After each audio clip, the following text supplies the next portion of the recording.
Hi hello నమస్తే welcome to holistic Telugu channel. ఎలా ఉన్నారు? అందరూ బాగున్నారా? ఈరోజు వీడియో ఏంటంటే ఎనర్జీ సోర్సెస్ పవర్ ప్లాంట్ ఇంజనీరింగ్కి సంబంధించి మనకి ఇంపార్టెంట్ క్వశ్చన్స్ అన్నవి అంటే ఇంపార్టెంట్ టాపిక్స్ అన్నవి చెప్పండి అని చెప్పేసి కామెంట్ అయితే రావడం జరిగింది. సో నా దగ్గర కూడా టెక్స్ట్ బుక్ అవైలబిలిటీ ఉంది కాబట్టి వీడియో అన్నది జస్ట్ ఏ టాపిక్స్ వస్తాయి ఏంటి అన్నవి ఏవి ఇంపార్టెంట్ టాపిక్స్ అనేవి మనం డిస్కస్ చేసుకుందాం ఇప్పుడు వీడియో స్టార్ట్ చేసే ముందు నాదొక చిన్న రిక్వెస్ట్ అండి. సో ఛానల్ని ఫస్ట్ టైం కనుక చూస్తున్నట్టయితే ప్లీజ్ అండి సబ్స్క్రైబ్ చేసుకోండి. అలాగే పక్కనే వచ్చిన బెల్ ఐకాన్ని కూడా ఓకే చేయండి. వీడియోని నచ్చినట్టయితే కంపల్సరీగా లైక్ అన్నది చేయండి. మీరు చేసిన ఒక లైక్ వల్ల ఏంటంటే వీడియో అన్నది బూస్టప్ అవుతుంది అన్నమాట. అంటే తెలియలేని వాళ్ళకి కూడా ఇది సర్చ్ ఇంజిన్స్లోకి వెళ్ళడానికి మనకి మీరు చేసిన హెల్ప్ అంటే లైక్ అన్నది హెల్ప్ అవుతుంది.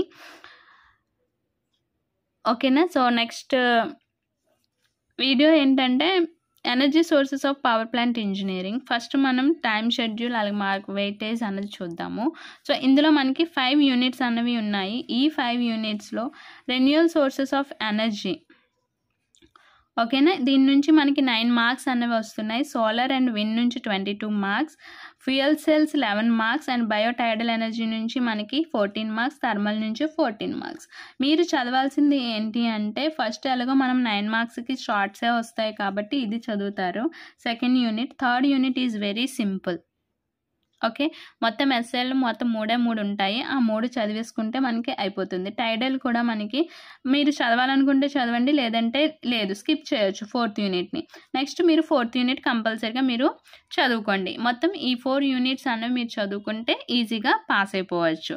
అంటే నేను బయో చదవలేనా టైడల్ చదవలేనా అంటే చదవాలనుకుంటే మీరు చదవచ్చు. బట్ నేను ఇచ్చే ఆప్షన్స్ ఏంటంటే ఇవి ఈజీగా పాస్ అవ్వడానికి మంచి యూనిట్స్ అని నేను చెప్తున్నాను అనమాట. సో ఇక్కడ మనకి చూద్దాం.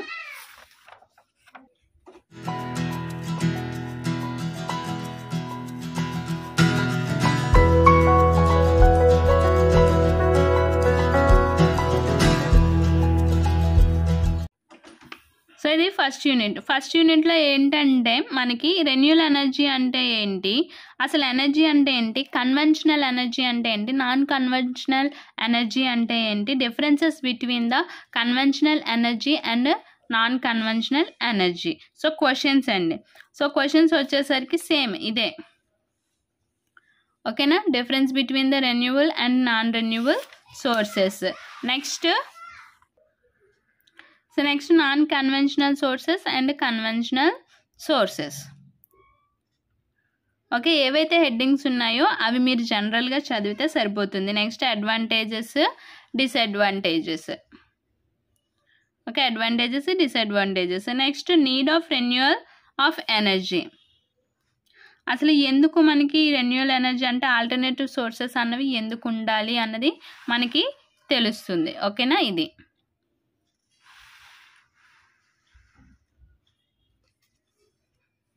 Next type of renewal sources of energy. లేదు అంటే మొత్తం ఇవన్నీ ఎక్స్ప్లెనేషన్ అన్నది లేదంటే ఈ హెడ్డింగ్స్ అయినా అడుగుతాడు. అంటే solar energy, wind energy, biomass, geothermal, tidal, hydrogen and fuel cells. So వాటి గురించి డిస్కస్ చేసుకోవచ్చు. ఓకేనా, ఇలాగా solar energy, wind energy and biomass, geothermal, tidal, hydrogen. ఓకేనా, సో ఇలాగ మనం ఉంటుంది. Next alternative fuels for IC engines, internal combustion engines. So alcohol fuels అన్నవి ఉంటాయి. నెక్స్ట్ ఆల్కహాల్ ఫ్యూయల్స్లో ప్రాపర్టీస్ అంటే ఎథిలిన్ని యూజ్ చేస్తాం మనం ఎక్కువగా. ఓకేనా, మెథడ్స్ ఆఫ్ యూజింగ్ ఆల్కహాల్ అంటే జస్ట్ ఇలాగా మీరు చూసుకుంటే సరిపోతుంది. ఇది ఫస్ట్ యూనిట్. ఇంకా మోస్ట్ ఇంపార్టెంట్ సెకండ్ యూనిట్కి వచ్చేసరికి అసలు సోలార్ ఎనర్జీ అంటే ఏంటి, సోలార్ రేడియేషన్ అంటే ఏంటి, అసలు అడ్వాంటేజెస్ అండ్ లిమిటేషన్స్ అన్నవి ఎలా ఉంటాయి ఏంటి అన్నది మనం ఈ యూనిట్ నుంచి నేర్చుకుంటాం. అంటే సోలార్ ఎనర్జీ అన్నది ఏంటి అంటే మనకి సన్ నుంచి వచ్చే ఎనర్జీ అన్నది ఏదైతే ఉందో ఎర్త్ మీదకి ఏవైతే రేస్ అయితే వస్తున్నాయో దాన్ని మనం సోలార్ ఎనర్జీ అంటాం. ఈ సోలార్ ఎనర్జీనే మనం థర్మల్ ఎలక్ట్రికల్ సిస్టమ్స్ని యూజ్ చేసి మనకి ఏంటంటే solar energy will be converted to heat engines కింద కన్వర్ట్ చేసుకొని మనం పవర్ అన్నది డెవలప్ చేసుకుంటున్నాం. సో ఇది జస్ట్ ఇంట్రడక్షన్. నెక్స్ట్ అడ్వాంటేజెస్ డిసడ్వాంటేజెస్కి వచ్చేసరికి solar energy is very large and inexhaustible energy and freely available. The clean and free environmental pollution, it can be utilized without highly specialized skills. So ఇది మాత్రం కంపల్సరీగా వస్తుందండి advantages or limitations of solar energy. మీకు ఏదైనా ఇప్పుడు 8 marks కనిపించింది అంటే ఒక సోలార్ ఎనర్జీ సిస్టమ్ గురించి కనుక మీకు ఒక క్వశ్చన్ అయితే అడిగాడు. అంటే ఈ సోలార్ ఎనర్జీలో మీకు ఒక క్వశ్చన్ ఏదో అంటే సోలార్ పాండ్ కానివ్వండి లేకపోతే ఇంకా ఏదైనా ఒక సోలార్ ఎనర్జీ గురించి మీరు రికగ్నైజ్ చేశారు ఆ క్వశ్చన్ని. అప్పుడు ఫస్ట్ మీరు ఏం రాస్తారు, ఇంట్రడక్షన్ ఈ 3 లైన్స్ రాస్తారు. రాసిన తర్వాత మనకి ఏదైతే అడిగాడో ఆ క్వశ్చన్ రాస్తారు. క్వశ్చన్ రాసి మనకి డయాగ్రామ్ గీస్తారు. నెక్స్ట్ ఈ సబ్జెక్ట్లో కంపల్సరీగా డయాగ్రామ్స్ ఉంటే కనుక డయాగ్రామ్స్ కూడా మీరు ప్రాక్టీస్ చేయాలి కంపల్సరీ. సో డయాగ్రామ్స్ గీయాలి, గీసి దాన్ని పాయింట్ వైజ్ రాస్తూ ఉండాలండి. పాయింట్ వైజ్ రాస్తూ ఉంటేనే మనకి ఈజీగా అన్నది తెలుస్తుంది అనమాట. ఓకేనా. సో నెక్స్ట్ మనకి ఏంటంటే ఎన్వైర్మెంటల్లో మనకి ఈజీగా దొరికేది ఏదైనా ఉంది అంటే అది సోలార్ ఎనర్జీ. దీంట్లో ఏంటంటే మనం దాన్ని అంటే మళ్ళీ మనం తీసుకున్న తర్వాత మనం మళ్ళీ దాన్ని క్లీన్ చేయడం కానీ అలాంటివి ఏమీ ఉండవు. ఇదేంటంటే చాలా క్లీన్ ప్రాసెస్. దీనివల్ల ఏంటంటే ఎన్వైర్మెంటల్కి కూడా ఎటువంటి మనకి పొల్యూషన్ అనేది డెవలప్ చేయలేం. బట్ దీనికి ఏంటి అంటే హైలీ స్పెషలైజ్డ్ స్కిల్స్ అన్నవి మనకి ఉంటాయి. ఓకేనా. లిమిటేషన్స్కి వచ్చేసరికి ఇక్కడ మనకి మెయిన్ ఇదంతా కూడా సోలార్ ఎనర్జీ అన్నది మనం యాక్సెప్ట్ చేయాలి అంటే మనకి కొంత రేంజ్ అన్నది ఉంటుంది. ఆ రేంజ్ కనుక దేని మీద డిపెండ్ అవుతుంది, అన్నీ అంటే 24 అంటే 365 డేస్ మనకి వెదర్ ఒకలాగే ఉండదు. సో మనకి సీజన్స్ వైజ్ మనకి కొన్ని చేంజ్ అయిపోతూ ఉంటాయి ఎన్విరాన్మెంటల్ కండిషన్స్. నెక్స్ట్ మనకి ఫ్లడ్స్ వచ్చిన రైనీ సీజన్ అయినా ఇలాంటి వాటిలో ఏంటి అంటే మనకి మినిమం రేస్ అన్నవి కూడా మనకి సన్ నుంచి రాలేనప్పుడు మనకి చాలా ప్రాబ్లం అయితే అంటే అదొక మేజర్ లిమిటేషన్ అనమాట. అంటే క్లౌడీగా ఉన్నా లేదు అంటే నెక్స్ట్ ఏదైనా ఫ్లడ్స్ కానీ లేకపోతే తుఫాన్లు కానీ ఇలాంటివి వచ్చినప్పుడు మనకి సన్ అసలు కనిపించరు. అంటే హుద్హుద్ కానివ్వండి లేదా సునామీ ఇలాంటివి బీభత్సమైన ప్రకృతి వైపరీత్యాలు కలిగినప్పుడు మనకి సన్ నుంచి ఎటువంటి రేస్ అన్నవి రావు కదా. సో అలాంటప్పుడు మనకి వీటిని మెయింటైన్ చేయడం కొంచెం కష్టమవుతుంది. అది మేజర్. నెక్స్ట్ ఏంటంటే large area is required to collect the energy at useful rate. Conversion of solar energy useful required large capital investment. So investment అన్నది కూడా మనకి చాలా ఎక్కువ ఉంటుంది. చిన్న కాంపోనెంట్ అయినా కూడా మనకి ఒక సోలార్ ప్యానెల్ కాస్ట్ అనేది చాలా ఎక్కువ ఉంటుంది. ఓకేనా. ఇవి సో ఇక్కడ మోడ్స్ ఆఫ్ కన్వర్షన్స్. ఇందులో మీరు తెలుసుకోవాల్సింది ఏంటి అంటే సోలార్ రేడియేషన్. ఈ సోలార్ రేడియేషన్లో మనకి ఏం జరుగుతుంది ఏంటి అన్నది తెలుస్తుంది అనమాట. ఎర్త్ సర్ఫేస్కి ఇక్కడ ఈ డయాగ్రామ్ అన్నది కంపల్సరిగా మీరు డ్రా చేయాలి. నెక్స్ట్ ఇంపార్టెంట్ 3 మార్క్స్ ఏంటంటే solar constant. Okay. The rate at which solar energy arrives the earth surface is called solar constant. It is defined as the amount of energy received in unit time on unit area perpendicular to direction of radiation. ఓకేనండి. So ఎంత solar energy అయితే earth surfaces మీదకి వస్తుందో దాన్ని మనం solar constant అని అంటాము.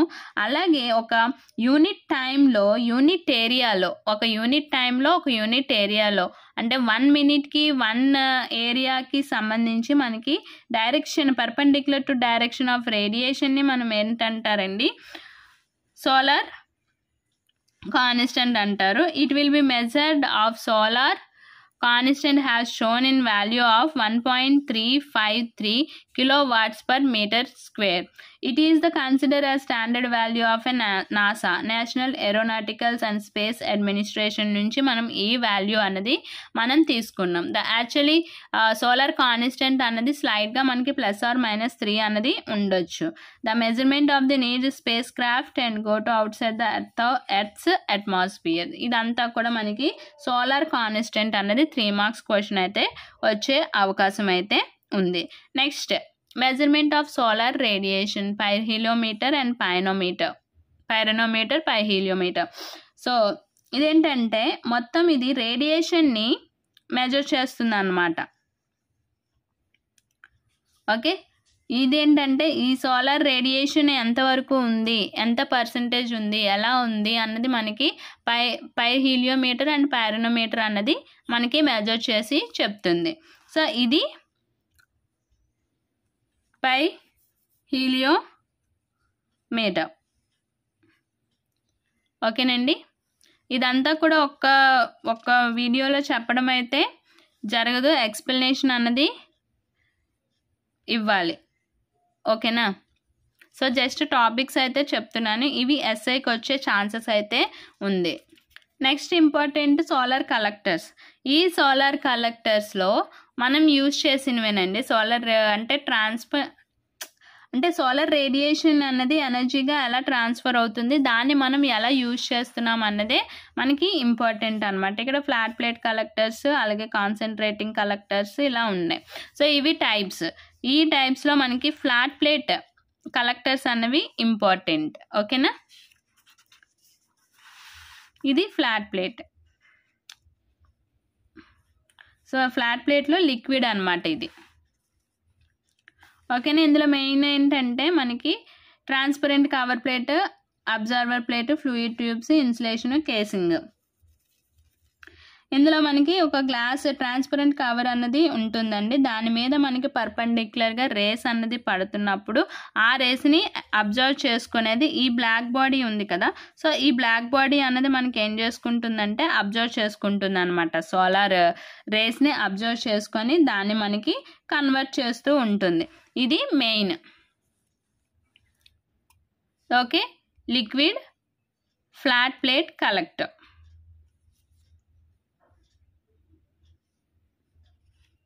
Next air. అంటే ఇది మనం ఈ ఫ్లాట్ లిక్విడ్ అంటే ఏంటి, దేనికి యూజ్ చేస్తాము మనం? హీటర్స్ ఉన్నాయి కదా, వాటర్ హీటర్స్. సో వాటికి యూజ్ చేస్తామన్నమాట. ఓకే, సో నెక్స్ట్ ఇదేంటంటే ఎయిర్, అంటే సోలార్ ఎయిర్ హీటర్. ఎయిర్ని మనం హీట్ చేసుకోవచ్చు దీన్ని యూజ్ చేసి.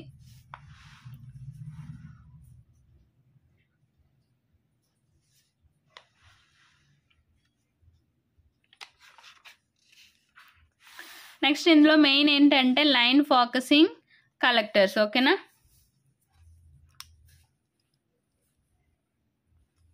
జస్ట్ నేను టాపిక్స్ చెప్తున్నానండి. లైన్ ఫోకసింగ్ కలెక్టర్స్ అన్నవి important. Next flat plate collector, concentrating collector differences.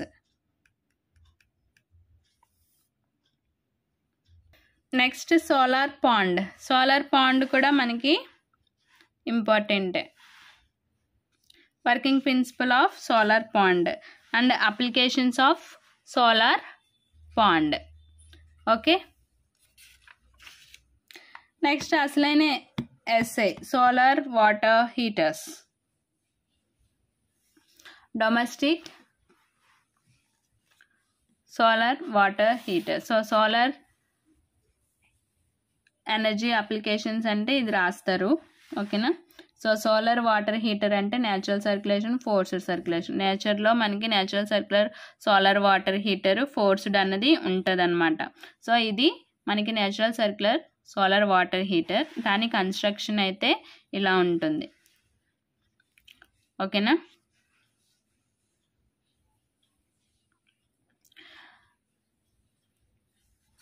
So ఇక్కడ డయాగ్రామ్ని చూస్తే మనకి ఇక్కడ ఒక స్టోరేజ్ ట్యాంక్ అనేది ఉంటుంది. ఆ ట్యాంక్ చుట్టూ మనకి ఇన్సులేషన్ అనేది ఉంటుంది. అంటే మనం ఏదైతే హీట్ చేస్తున్నామో ఆ హీట్ అన్నది సరౌండింగ్స్కి ఎక్స్పోజ్ అవ్వకుండా ఉండటానికి మనకి ఇక్కడ ఇన్సులేషన్ అనేది చేశారు. సో దానికి మనకి ఇక్కడ ఒక కనెక్షన్ అయితే ఇచ్చారు. దేనికి ఇచ్చారు? ఇది సోలార్ రేడియేషన్ ఫ్లాట్ ప్లేట్ కలెక్టర్కి ఇచ్చారు. ఈ ఫ్లాట్ ప్లేట్ కలెక్టర్ ఏం చేస్తుంది? సోలార్ రేడియేషన్ని యాక్సెప్ట్ చేసి ఇక్కడ ఉన్న లిక్విడ్ని మనకి ఏం చేస్తుంది?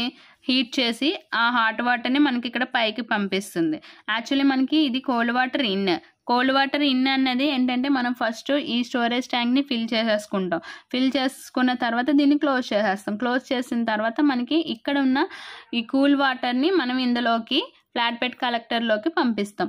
పంపించిన తర్వాత హీట్ అయిన హీట్ వాటర్ ఏంటవుతుంది? పైకి వెళ్తుంది. సో పైనుంచి మనకి ఇక్కడ హాట్ వాటర్ అవుట్ అన్నది జరుగుతుంది అనమాట. వీటన్నిటికీ కూడా మనం ఏం చేస్తాము అంటే ఇన్సులేషన్ అన్నది చేస్తాం. ఎందుకు అంటే సరౌండింగ్స్కి మనకి ఎక్స్పోజ్ అవ్వకుండా మనం ఏదైతే హీట్ని గెయిన్ చేస్తున్నామో ఆ హీట్ అన్నది, ఎందుకంటే మనకి హీట్ ట్రాన్స్ఫర్ మోడ్స్ అన్నవి కన్వెన్షన్, కండక్షన్, రేడియేషన్ అన్నది చాలా ఈజీగా జరిగిపోతుంది. ఇక్కడ మనకి మీడియం అన్నది ఉంది కాబట్టి ఎయిర్ పాసింగ్ అన్నది ఉంటుంది కాబట్టి ఎయిర్ ద్వారా మనకి హీట్ అన్నది డైరెక్ట్గా వితౌట్ ఎనీ ఎక్స్టర్నల్ సోర్సెస్ మనకి హీట్ అన్నది hot body to cold body అన్నది ట్రాన్స్ఫర్ అయిపోతుంది ఈజీగా. సో అందుకని దాన్ని మనం మినిమైజ్ చేయడానికి మనం ఏం చేస్తాము? ఇన్సులేషన్ అన్నది చేస్తాము.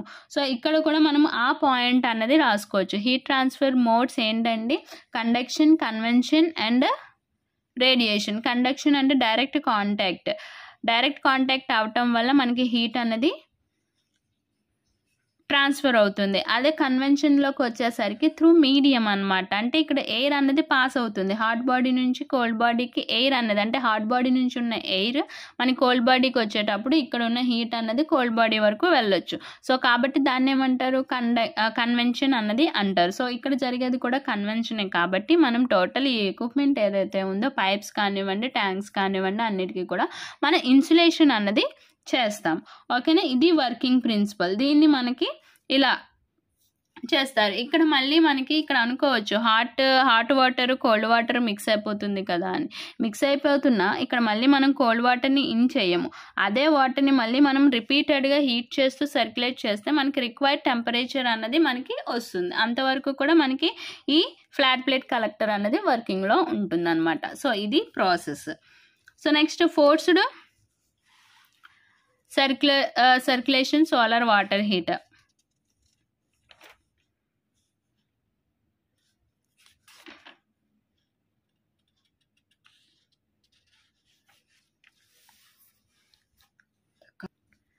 ఇది forced circulation solar water heater. Same అలానే ఉంటుంది, బట్ ఇది మాత్రం చాలా important.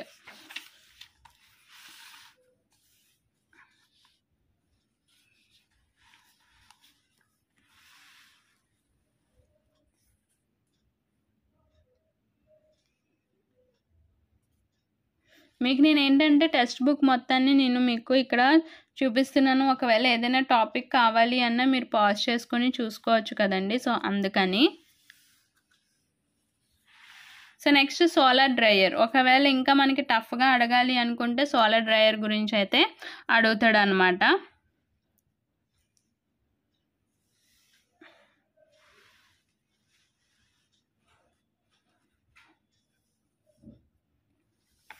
Next solar cooker.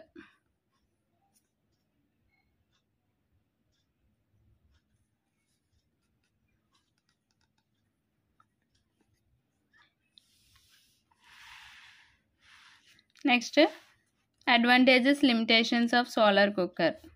Next important ఏంటంటే ఫోటోవాల్టిక్ cell conversion device.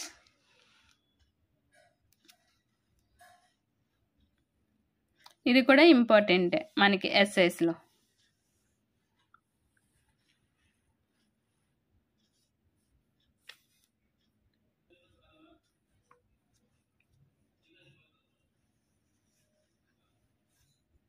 Solar cell అన్నా ఫోటోవాల్టిక్ సెల్ అన్నా ఒకటేనండి. సో మీరు కన్ఫ్యూజ్ అవ్వద్దు. దానికి మీరు P type, N type transistors అనేవి ఉంటాయి. దాని నుంచి ఇక్కడ మనకి రేడియేషన్ నుంచి కన్వర్షన్ అన్నది జరుగుతూ ఉంటుందన్నమాట. ఇవి applications. Next advantages, disadvantages. Photovoltaic cell for power generation, అసలు ఎలా పవర్ అన్నది జనరేట్ అవుతుంది అన్నది. అంటే బేసిక్ అంటే ఒక లైన్ డయాగ్రామ్ అనమాట. సోలార్ సెల్ అరే and blocking diode, inverter, converter and local load, battery storage. So దీని నుంచే మనకి పవర్ అనేది జనరేట్ అవుతూ ఉంటుంది. ఇది ఫోటోవాల్టిక్ అరేస్.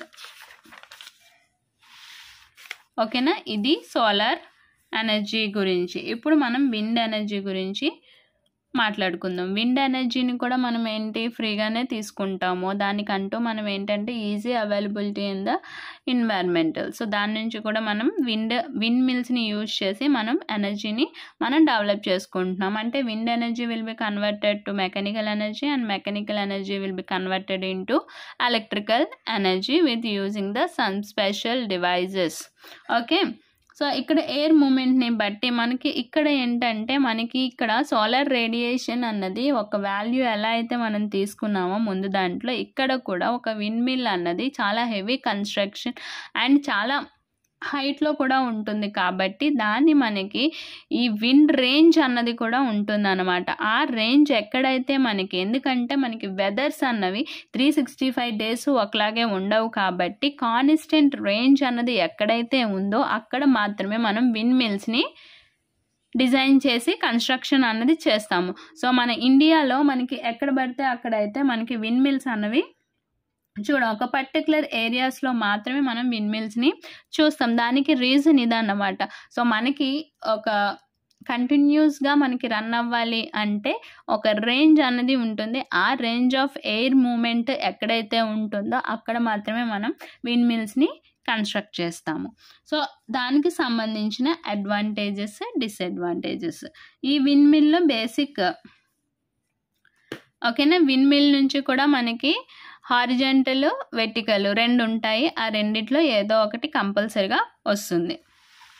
ఓకేనా. బేసిక్ కాంపోనెంట్స్కి వచ్చేసరికి మనకి 4 కాంపోనెంట్స్ అనేవి ఉంటాయి. Rotor assembly, tail vane and coupling, generator, tower or structure.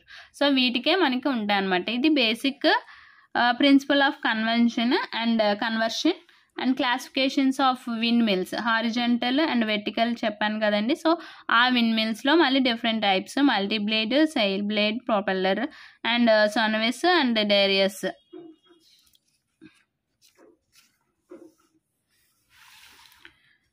ఇది మనకి హారిజంటల్ యాక్సెస్ విండ్ మిల్ అన్నమాట.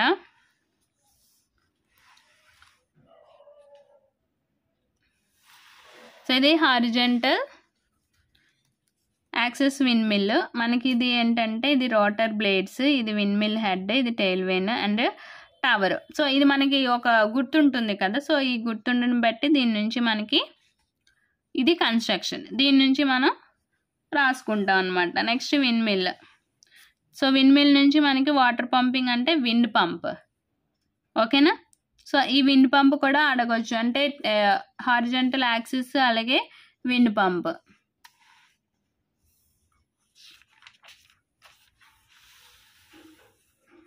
Next vertical axis wind mill అండి.